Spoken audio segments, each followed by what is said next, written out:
ആരാന്നോ? ഞാൻ ഇങ്ങനെയൊക്കെ കയറി വന്നിട്ട് ഈ കോസ്റ്റ്യൂം ഒക്കെ ഇട്ടിട്ട് എന്നെ മനസ്സിലായില്ലേ? മോളൂസ് അതുകൊണ്ടല്ലേ എനിക്കില്ലാത്തോണ്ട് ഞാൻ ചോദിച്ചത് ആരാണെന്ന്. ഏതൊരു ബാലക്കാരിയാ? പാലക്കാരിയോ? വീട്ടിനുള്ള ബാക്കിയുള്ളവരൊക്കെ എവിടെ? ഞാൻ ശകുന്തള. അയ്യോ എന്താ വെച്ചാ ഇത്ര ചിരിക്കാ? അയ്യോ ബോഡി ഷേമിങ് പാടില്ല. എന്നാലും ശകുന്തള എന്നൊക്കെ പറയുമ്പോ ഇച്ചിരിയെങ്കിലും ഒരു എന്തോന്ന് മറ്റേ എന്താ ശാകുന്തളത്തിലെ ശകുന്തള അങ്ങനെയൊക്കെയല്ലേ നമ്മള്? അല്ലല്ല, കളിക്കുടുക്കലെ ശകുന്തള.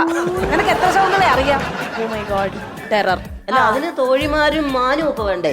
അതൊന്നും ഇല്ലാതെ ഞാൻ ഒറ്റയ്ക്ക് വന്നാലും ഞാൻ ശകുന്തള ആവത്തില്ലയോ? ചേച്ചി വണ്ട് വണ്ട്. അയ്യോ, ഈ മണ്ട എത്ര നേരം കൊണ്ട് ഇങ്ങനെ എന്നെ ശല്യം ചെയ്യുവാന്നറിയാം.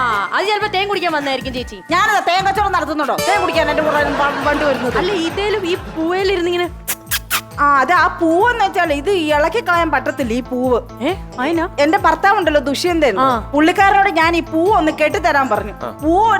പുള്ളി ഒരു കെട്ടങ്ങോട്ട് കെട്ടിയിട്ട് അത് കടുങ്കെട്ടായി പോയി. ഊരാനും വയ്യ, എടുക്കാനും വയ്യ. മണ്ടാണെങ്കിൽ ശല്യത്തോട് ശല്യവും. അല്ല ഇപ്പം എന്നാ പ്രശ്നം? എനിക്ക് എന്റെ ദുഷ്യന്തനെ കാണണം. അയ്യോ ദേ ഇരിക്കുന്ന എന്റെ ദുഷ്യന്തൻ. ഇത് ഞാൻ ദുഷ്യന്തനല്ല, അല്ലേ? ദുഷ്ടൻ എന്ന് പറയും. ദുഷ്യന്തനാണോ? അത് ദുഷ്ടന്തൻ ആണോ? ദുഷ്യന്തനല്ലേ? പോരുന്ന എന്റെ കൂടെ. ദുഷ്യന്തനാണോ? ഇല്ല, ഞാൻ വണ്ട.